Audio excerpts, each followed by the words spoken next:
Leo, let's see. Extended video will be available on YouTube members or Patreon. Links are in the description box below.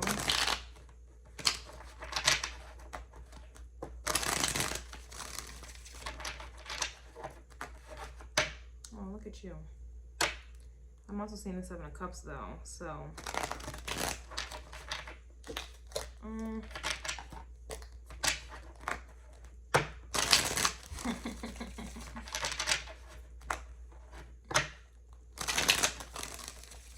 feeling like someone is not who they say they are.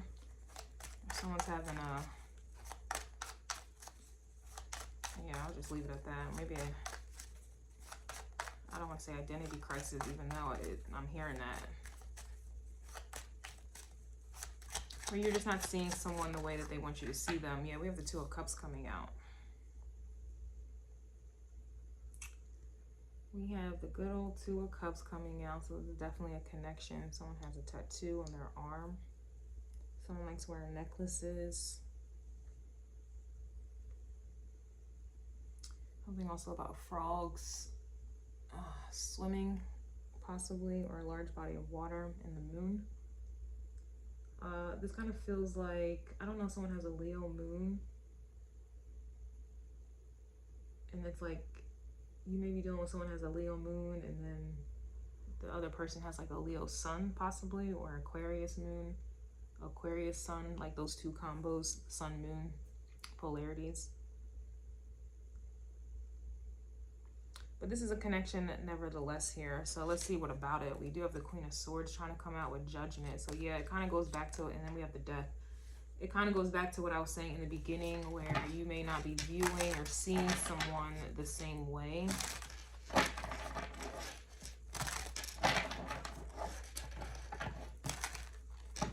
It's interesting because Gemini's reading had someone is realizing that you think differently, and then your energy feels like you're not seeing someone the same. So that, you know, that could go either way, good or bad. What about this Two of Cups? We do have the Page of Wands coming out reversed. So this to me is kind of like not putting any energy into this connection. It kind of feels like this may be a new connection as well, like someone that you just met or you're just talking. Dating, I think is what you guys call it. What's the difference between dating and someone being your girlfriend and boyfriend? I thought that was like, because people will say, yeah, we're dating, but really say, like they're saying that they're boyfriend and girlfriend. I don't understand that. I don't understand what that word means. Like dating, what does that mean? Are you seeing other people? Right? Like, or is this exclusive? Because to me, if it's exclusive, then that's not dating. I don't get it. Anyway, this feels something, it feels relatively new, but I can't forget that Death card. It may have ended. It may have started just as fast as it, you know, it may have ended just as fast as it started. These cards keep wanting to overlap each other. We have the Hermit here, Virgo, but it's reversed, so it's kind of giving Pisces vibes.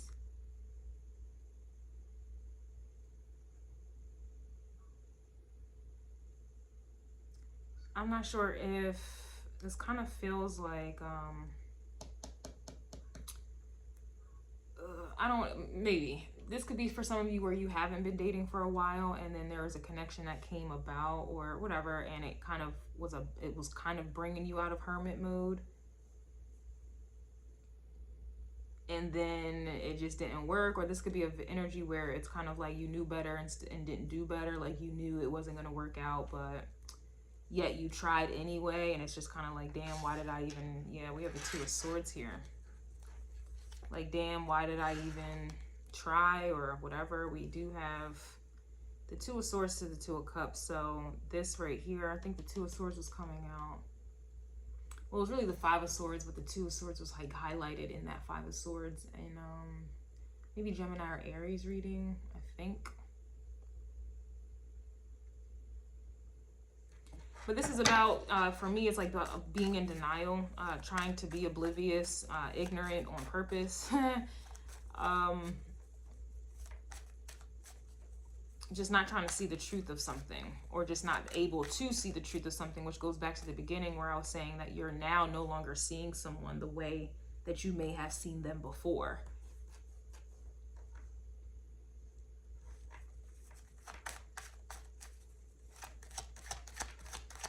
Or this could simply down to a 10 of Cups, or this could simply just be talking about you don't really want to make a decision about something, or someone rather.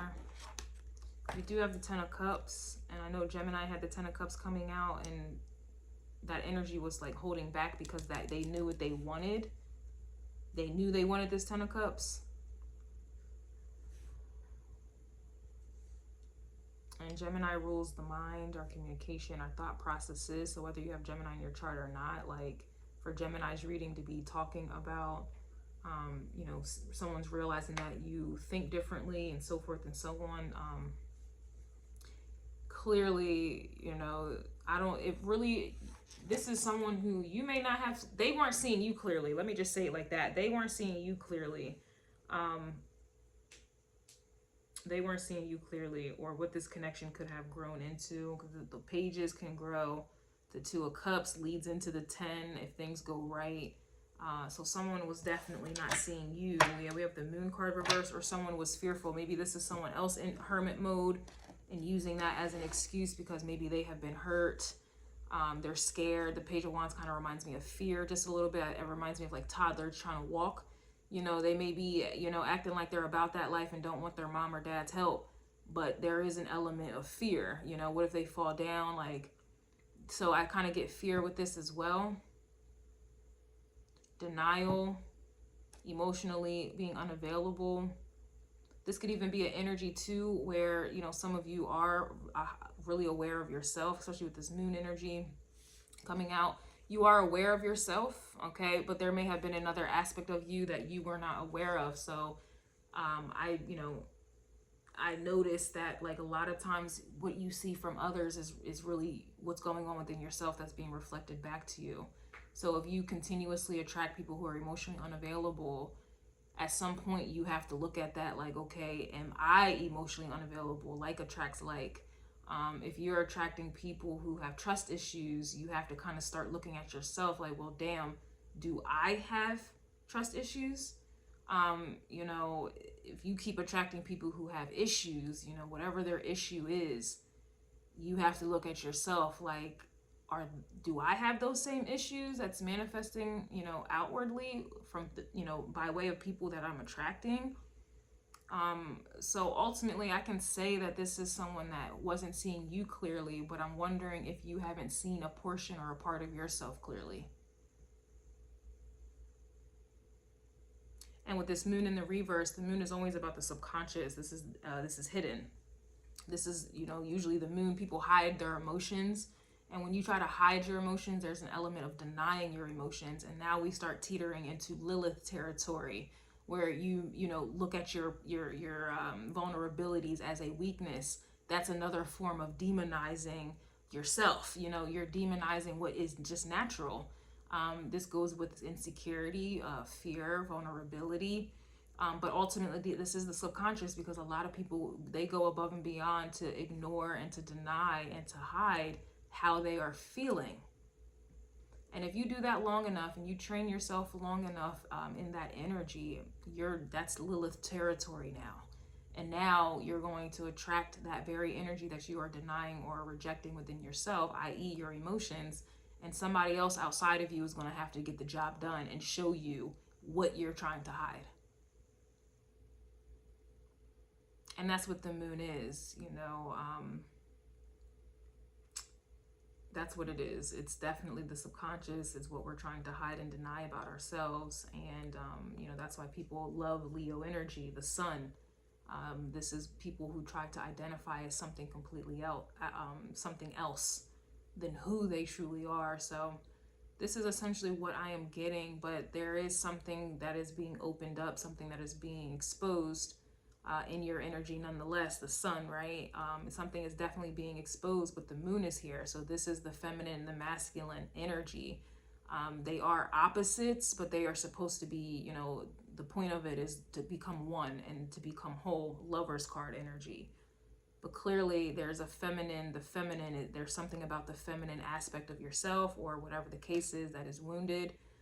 There is still fear here, and there is an unwillingness to explore it. And if there's an unwillingness to explore it, then how is anyone going to get to this Ten of Cups energy? Again, a lot of people will suffice with the Ten of Pentacles, because that ultimately is like the sun energy. This is something that you can see, you have some control over, and you can create illusions around that Ten of Pentacles, like, oh, this is truly, we are meant to be, we are la la la, Ten of Cups, when really it's just superficial, it's surface level. And that's Ten of Pentacles. You know, you can't really show who you are. You try to pretend. You can't really be real with who you are with. If the money goes, the Ten of Pentacles goes, the materialistic things goes, the makeup goes, the designer clothes, the cars, the house, when all of those things go, you're more than likely going to call that person a bum, and you're going to try to find someone else. And a lot of people, that's how they are. All right, period. So that's Ten of Pentacles dynamics when we're talking about relationships. With the Ten of Cups, it doesn't matter if someone has it or they don't.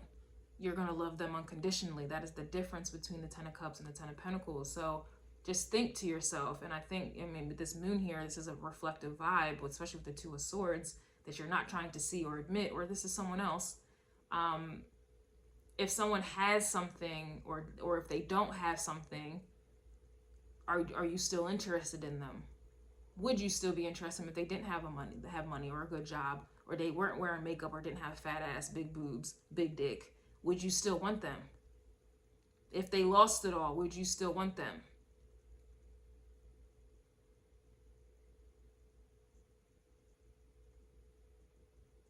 This is definitely feminine energy that is being exposed or highlighted. There is a issue here, and I was picking up on that said issue, I believe, in Taurus's reading, actually.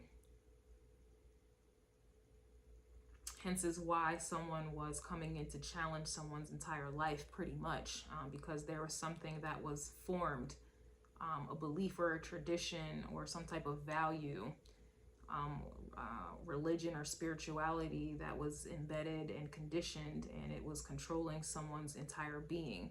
And this obviously is going to affect how, you know, someone relates to anyone in a relationship.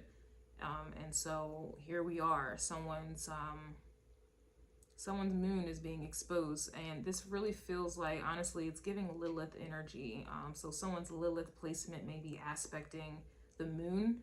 Their Lilith placement may be aspecting the sun, but something is being exposed that has, or moon is aspecting the sun, opposing it in some way, or squaring it. Lilith is squaring the sun or the moon, or both. Anybody can get it vibes. Jupiter is definitely involved in this here as well. Chiron, Saturn may be in the mix. Saturn has to be in the mix because Saturn is retrograded right now. And it's in Aquarius according to Vedic astrology. And with Saturn in Aquarius, and it's retrograded, Aquarius energy is like that alienation. So this is indicating that someone's emotions or their feminine aspect about themselves, there's an alienation here. It's going to indicate mommy issues here. And this is why they have to heavily rely on masculine, their Leo sun sign placement, because they feel alienated when it comes to who they truly are, how they are truly feeling, and being and exposing that, expressing that, and being comfortable in that. All right, so this is like someone who constantly attracts people based off of their ego, but it's not feeding their soul. It's not feeding what they truly need or what they truly want. Ten of Cups energy.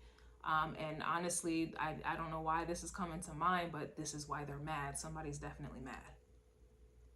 Somebody's definitely mad. All right. I was getting sadness and Cancer's energy, but now that sadness is ego energy it's now turning into madness, because someone doesn't really want to get to the root of why they're quote unquote mad. It's because they're actually sad. So there's heavy Cancerian, Capricorn energy. I will go ahead and go as far as to say Aquarius is in this bitty city. Leo, Lilith is definitely involved. Chiron, Saturn, and Jupiter are involved, including the moon and the sun. And I suppose this is going to affect someone's ascendant placement as well, how they are viewing the world, and what is being reflected back to them. Sure, we can look at the ascendant as how people view you, but really that ascendant is about how you are viewing the world and that what that world is reflecting back to you. So we got some things going on here, and we shall see how or where this is going to go. My readings lead into each other, so you can't really just tap into one placement and think you have the full scope and this full story.